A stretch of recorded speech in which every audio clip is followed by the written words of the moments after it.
dan ibunya ini lahir dari proses yang haram. Dan ketika ibunya menstruasi, disetubuhi sama ayahnya. Jadi itu, peluangnya dari 2000 persetubuhan dalam keadaan menstruasi, 1 bisa jadi. Karena menurut penelitian medis juga, bahwa darah kotor tidak menghalangi terjadinya fertilisasi. Tidak menghalangi terjadinya reproduksi manusia. Jadi tetap pembuahan ovum oleh sperma bisa terjadi walaupun ada dalam medium darah kotor, menstruasi. Ya. Nah, ketika itulah hamil dan lahirlah Samiri. Rasulullah SAW menyebutkan dalam Musnad Imam Ahmad, ya, ayah dan ibu Dajjal ini melewati perkawinannya selama 30 tahun tanpa melahirkan seorang anak pun. Dan di tahun ke-30 pernikahannya melahirkan Dajjal, melahirkan Samiri. Kelahirannya ini akan menjadi petaka bagi kedua orang tuanya. Dia adalah orang yang paling sedikit manfaatnya dan paling banyak keburukannya bagi manusia, terutama bagi kedua orang tuanya. Bahkan ketika dia lahir, alam semesta menolak kelahirannya.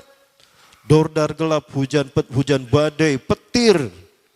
Itu terjadi di malam di mana Samiri dilahirkan. Seolah-olah alam menolak kehadirannya. Ya, seolah-olah alam menolak kehadirannya. Nah, sejak lahir sampai usia 5 tahun dia tidak netek sama ibunya. Kebayang, 5 tahun air susu ASI tidak ditetekkan. Itu yang menyebabkan terjadinya kanker payudara. Maka ibunya pun meninggal gara-gara kanker payudara ini. Ya, saya dapat berita dari beberapa orang pengidap penyakit kanker payudara. Rata-rata penyakit kanker payudara ini terjadi karena ketika menetekkan itu hanya sebelah. Ya. Jadi ibu-ibu yang hamil, yang menyusui, upayakan dua-duanya disusukan.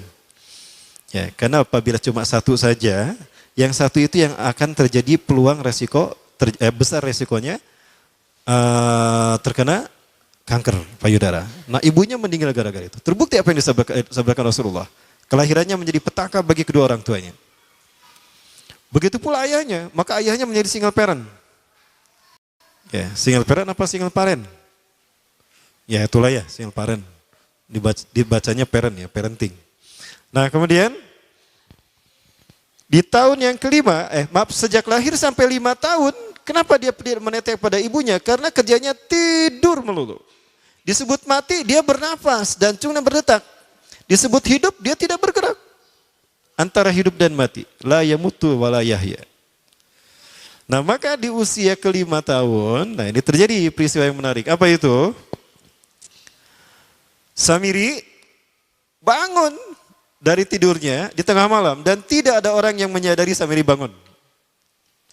Dia merangkak dan pindah ke berhala yang terbesar. Ya, saya tidak tahu apakah berhala yang terbesar ini Marduk. Kalau di zaman Nabi Ibrahim, berhala terbesar itu Marduk yang tidak dihancurkan oleh Nabi Ibrahim. Ya.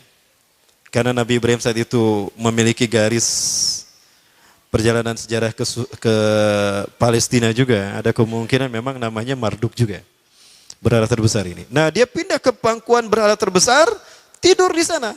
Dan ternyata ketika berada di berhala terbesar tadi, BAB dan BAK. Ya, buang air kecil dan buang air besar. Besoknya itu adalah hari pemujaan kepada dewa-dewa mereka, bangsa Samirah. Apa yang terjadi? Ketika terjadi ritual pemujaan tadi, maka sang raja yang dipertuhankan oleh kaumnya mencium sesuatu yang tidak enak. Asa bau hangser itu, bau pesing, ari didinya ngambut tuh. Cek bapak nak. Bapaknya Samiri ini adalah tokoh agama paganisnya. Muncul kurang mah kiaina, ulamanya. Ya asa bau pesing. Nah hanya.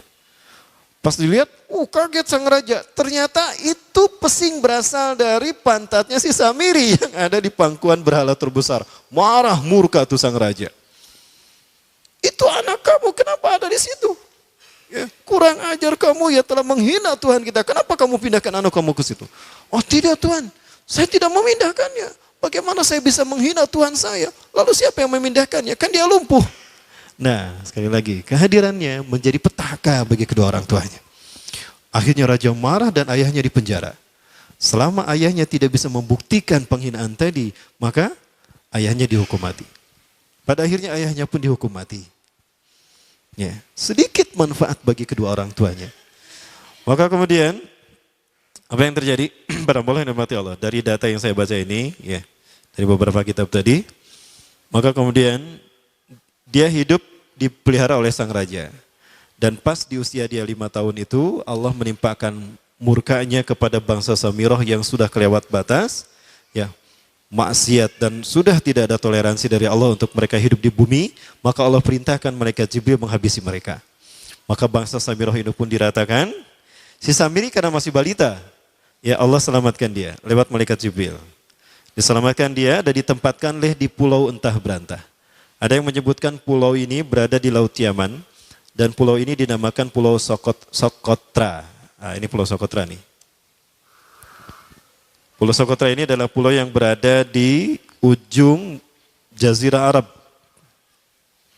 Kalau kita lihat Jazirah Arab, nah ini Jazirah Arab ya, ke sana ke Saudi Arabia, di perbatasan Saudi Arabia dengan Yaman, ya, Yaman, Oman, ya.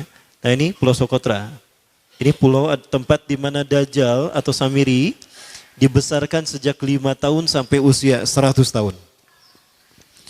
Ya, dari usia 5 sampai 100 tahun dia tinggal di Pulau Sokotra ini.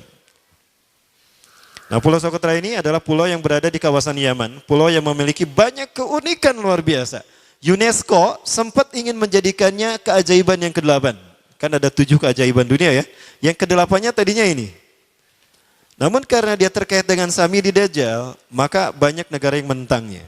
Terutama negara-negara yang menjadi pengikut Dajjal. Maka pada akhirnya pulau ini dirahasiakan.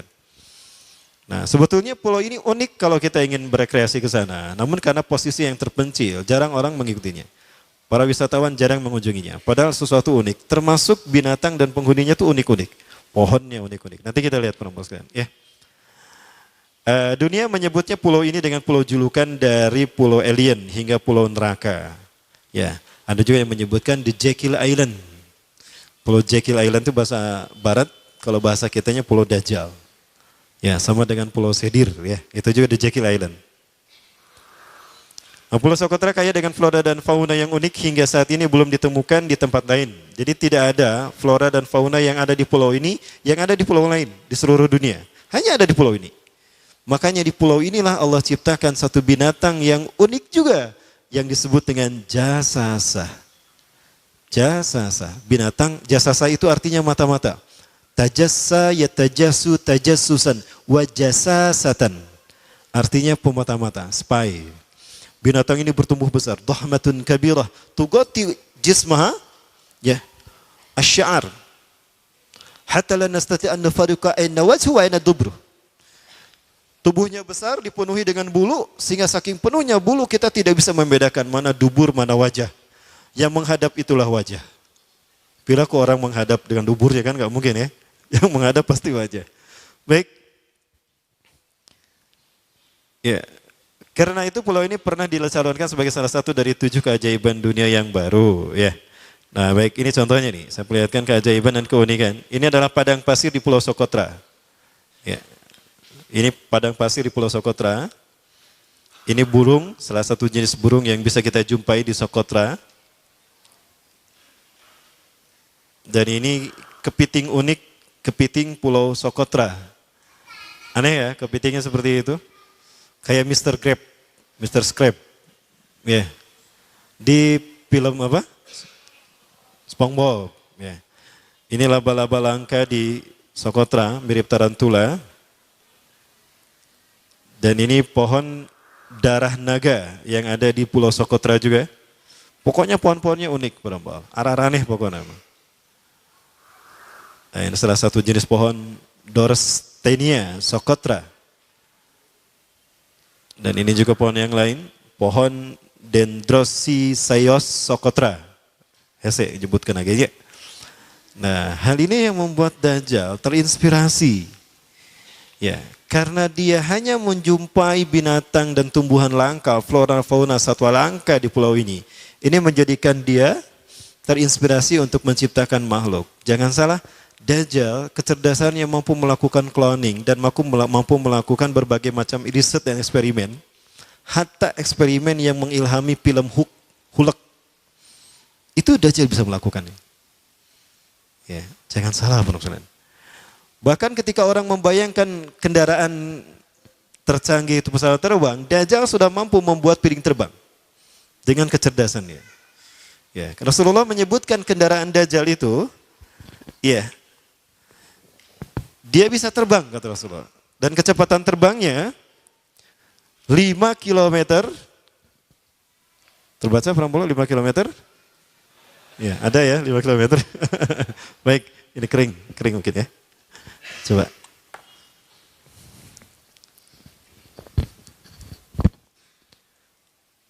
Lima kilometer per sekon. 1 detik 5 kilometer. 5 kilometer dari sini kemana? Sakicep 1 kedip ya, 1 detik sakicep. 1 detik 5 kilometer. Dari sini ke Pasteur lebih ya. Dari sini bukan ke Pasteur ya, ke alun-alun Cimahi lah.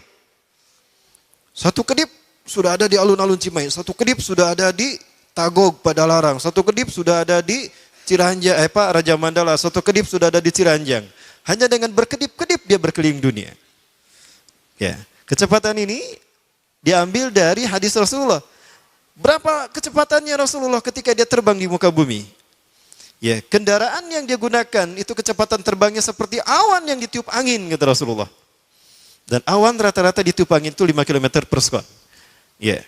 Dan jarak dari satu telinga ke telinganya artinya setengah diameter atau diameter kepalanya, keledai yang dia gunakan, Rasul menyebutnya keledai, itu arba'una zira, 40 hasta, 27 meter. Ya. Diameternya itu 27 meter. Keledai macam apa yang jarak dari satu telinga ke telinganya 27 meter? Kalau bukan piring terbang. Ini bisa 24 meter kan? 27 meter, bisa tidak? Bisa, dan kecepatannya pun sama. Saya sudah mengumpulkan data di satu flash disk tentang UFO. Dan UFO ini pernah muncul di jalan di Ciberem, flyover Cimahi, Cimindi. Itu teman saya yang menjadi saksinya. Saya tanya, Pak, kenapa terlambat kajiannya, Pak? Saya tadi meliput sesuatu yang luar biasa. Ada UFO bergerak di tempat di mana saya berjalan. Itu dari flyover Cimindi. Bergerak dari arah Ciberem ke Tagog Cimahi. Cepat sekali, luar biasa. Itu tahun 93 lah. 93-94 kurang lebih. Dan pernah meninggalkan jejak Cop Circle di Yogyakarta. Nah, Cop Circle itu adalah jejak UFO yang menjadi isyarat instruksi bagi para pelaku konspirasi dunia. Bagi para konspirator dunia. Siapa? Para kalangan Illuminati. Ya, baik, apabila dirahmati Allah. Apalagi kemudian, boleh saya berdiri ya? Boleh, ya. Baik. Karena saya harus mau balik ke sana juga ya. Berikutnya apa? Nah, di dalam Al-Quran Dajjal tidak disebut secara eksplisit. La yuzkaru Dajjal qat'an fil Quran. Dajjal tidak disebut secara qat'i di dalam Al-Quran. Kenapa? Yang namanya fitnah tidak disebut secara qat'i. Adapun dibahas secara detail itu di dalam hadis. Ya. Maka posisinya sama kuatnya dengan Quran. Karena fungsi hadis terhadap Quran itu ada 3. Ya. Ada 3 fungsi hadis terhadap Quran. Yang pertama, bayan ta'kid. Bayan ta'kid. Apa itu bayan ta'kid? Fungsi hadis menguatkan hukum atau penjelasan nas yang ada dalam Quran. Sebagai contoh, di dalam Quran ada kewajiban ibadah saum. Ya ayyuhalladzina amanu kutiba alaikumusyamu kama kutiba alal ladzina min qablikum alaya. Ada perintah saum, maka di dalam hadis juga ada. Ya. Man shoma ramadhana imanan wa ihtisaban ghufira lahu ma taqaddama min dzanbi, kata Rasulullah. Ya, saum juga disebutkan dalam hadis. Nah, maka hadis yang menjelaskan tentang saum ini fungsinya bayan ta'kid kepada Quran.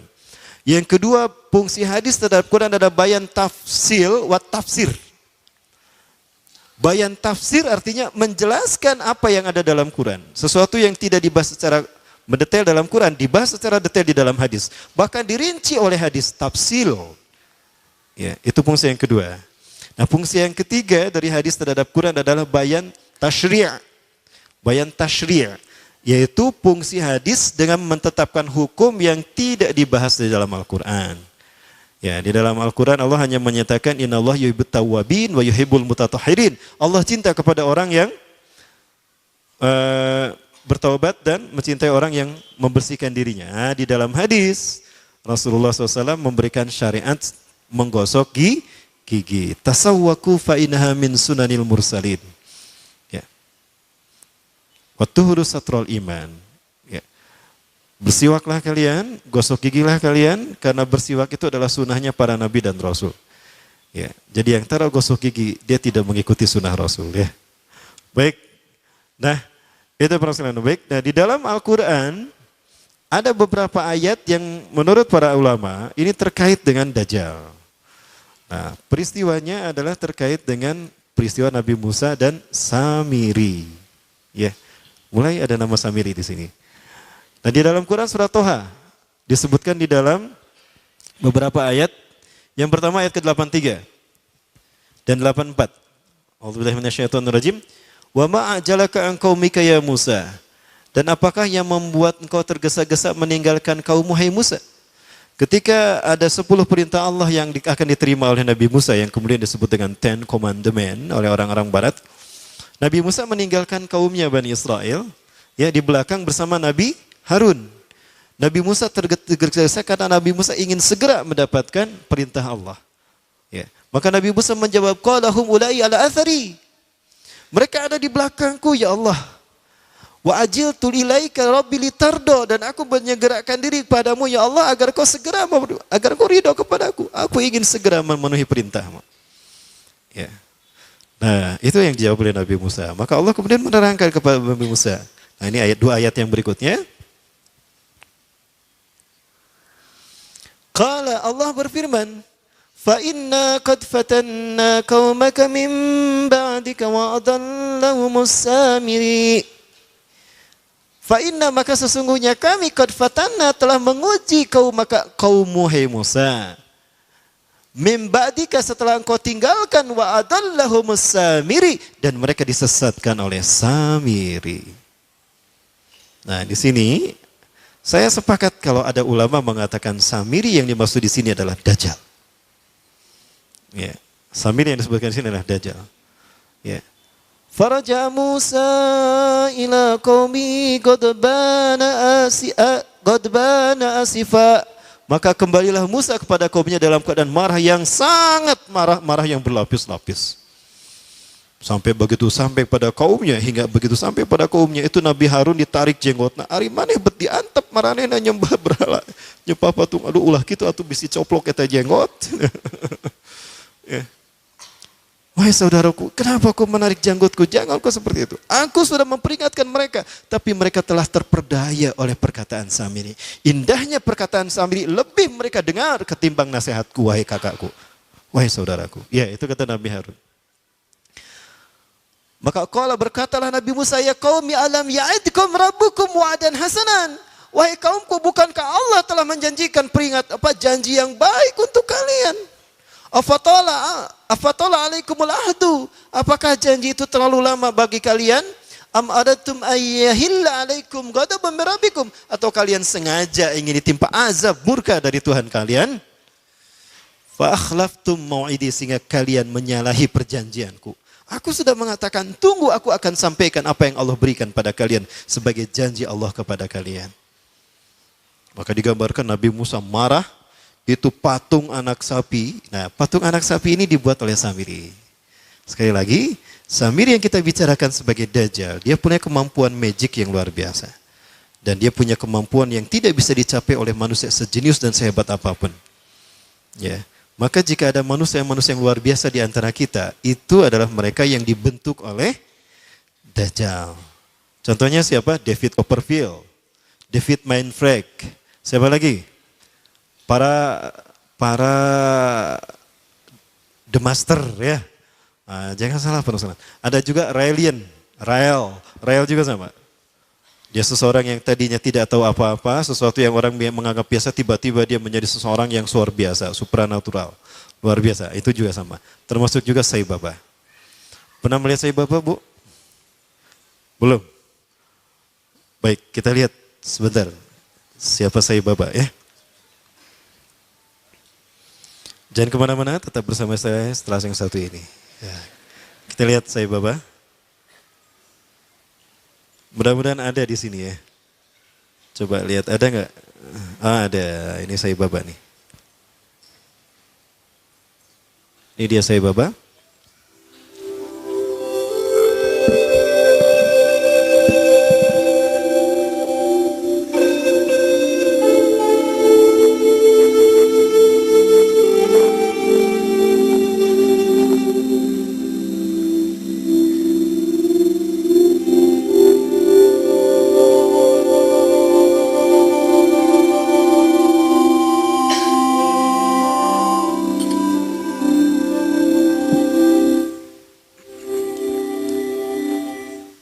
Beberapa ciri-ciri Dajjal ada pada Sai Baba. Yang pertama Rasulullah SAW menyebutkan, "Idza ra'aitumud Dajjal fara'a fi ra'si syai'un kattaj." Syai'an kattaj. Apabila engkau melihat Dajjal, maka engkau akan melihat di kepalanya sesuatu mirip mahkota. Saya berpikir mahkotanya seperti apa? Jangan-jangan ini nih. Brekele. Itulah mahkotanya. Oh betul loh, jangan salah. Rambutnya itu mahkota Dajjal. Oke. Kemudian dari tatapan, aura tatapan matanya adalah sihir. Maka siapapun yang terkena tatapan, pas tatapannya bertemu, itu maka dia ada dalam kendali Dajjal. Hatinya ada dalam genggaman Dajjal. Lihat mata Sai Baba. Dan Sai Baba selalu menggunakan pakaian yang digunakan oleh Nabi Isa, kata Rasulullah nanti. 3 warna. Celupan warna merah, orange, kuning, dan putih. Sai Baba selalu menggunakan itu. Para pengikut Sai Baba banyak tersebar seluruh dunia. Terbesar kalau di Indonesia ada di Magelang, Jakarta, Surabaya. Para pengikut Sai Baba disebutnya Defuti. Pemimpin Defuti Indonesia, pengikut Sai Baba adalah pemimpinnya Anand Krishna. Pernah mendengar Anand Krishna ya? Masih hidup Anand Krishna? Anand Krishna ini adalah pemimpin pengikut Sai Baba. 20 ciri-ciri Dajjal ada pada Sai Baba. Ada seorang fotografer yang biasa memfoto Sai Baba. Setiap kali dicetak, nggak apa-apa kalau ini kan cuma film, bukan aslinya. Cuma aslinya, bukan aslinya. Orangnya udah nggak ada kok, nggak apa-apa. Ya. Nah, fotografernya ini setiap kali mencetak dari kamera film, dari roll kamera yang dijepretkan ke Sai Baba, selalu muncul wajah Yesus. Makanya berkata, "Wahai Sai, kenapa setiap kali saya mencetak foto saya, foto Anda di kamera saya ini, selalu wajah Yesus yang muncul?" Coba lihat, ketika diperlihatkan, oh, itu reinkarnasi saya yang terakhir, kata dia. Itu reinkarnasi yang terakhir, dan sebentar lagi dia akan datang. Kapan? Ya, sekitar 8 tahun lagi. Ya, 8 tahun dia meninggal tahun berapa? Kemarin 2000 berapa? Bukan 8 ya. 18 apa 8? 18. Jadi 2024. Ada kemungkinan muncul di tahun 2024. Berapa tahun lagi? 6 tahun lagi. Sudah siap? Kang, mau kapan kawin, Kang? Keburu Dajjal nanti muncul. Ya, kalau Dajjal udah muncul nggak akan sempat walimah, Kang. Teh, mau besok kawin teh? Kang? Baik, alhamdulillah gara-gara saya sering mengatakan ini, undangan langsung datang 3 macam tuh, 300. Undangan nikah dari pemuda. Pas lihat, terima kasih Ustadz, saya nggak mau ketika saya menikah Dajjal keburu datang. Oh enggak, itu versi saya. Baik, nah kemudian ada pesawat di Venezuela ketika take off, baru 2000 atau 3000 kakian itu terjadi turbulensi. Ya, pilotnya sudah pasrah saat itu. Kopilotnya keluar dan berkata, "Siapa di antara kalian yang menjadi pengikut Sai Baba?" Ternyata pramugarinya, "Saya." "Cepat berdoa untuk Sai Baba, minta kepadanya agar dia menolong kita." Maka dia kemudian masuk ke ruangan tertentu, dia berdoa kepada Sai Baba. Entah gimana doanya. WC, WC, WC, bablas angin ya, WC, WC, WC, bablas angin ya. Mungkin begitu ya wiridnya. Apa yang terjadi? Awan berkumpul membentuk tubuh Sai Baba setengah badan. Dan awan tadi bergerak mengelambaikan tangannya. Maka seketika itu pula turbulensi hilang dan pesawat itu normal kembali dan bisa mendarat di tempat tujuan. Landing dalam keadaan aman. Nah ini Sai Baba. Berikutnya juga. Ya, masih terkait Sai Baba. Ada seorang janda punya anak 4. Dia datang pada Sai Baba dan berkata, "Wahai Sai, Anda adalah Tuhan kami. Anda Tuhan saya. Saya seorang janda sudah 4 tahun ditinggalkan oleh suami saya. Saya punya anak 4, kami miskin Sai. Kami ingin merubah hidupnya. Anda adalah maha kaya Tuhan kami. Tolong kami beri karunia." Sai Baba hanya menggerakkan tangannya, maka emas keluar dari tangannya. Diberikan pada wanita janda tadi. Ada seorang syekh dari Arab ingin menghujah Sai Baba. Ingat Rasulullah pernah berkata, ketika kalian melihat Dajjal lari menjauhinya, jangan kalian mendatanginya karena sekuat apapun hujah kalian, jika kalian tidak yakin dengan keimanan kalian, kalian akan menjadi pengikutnya.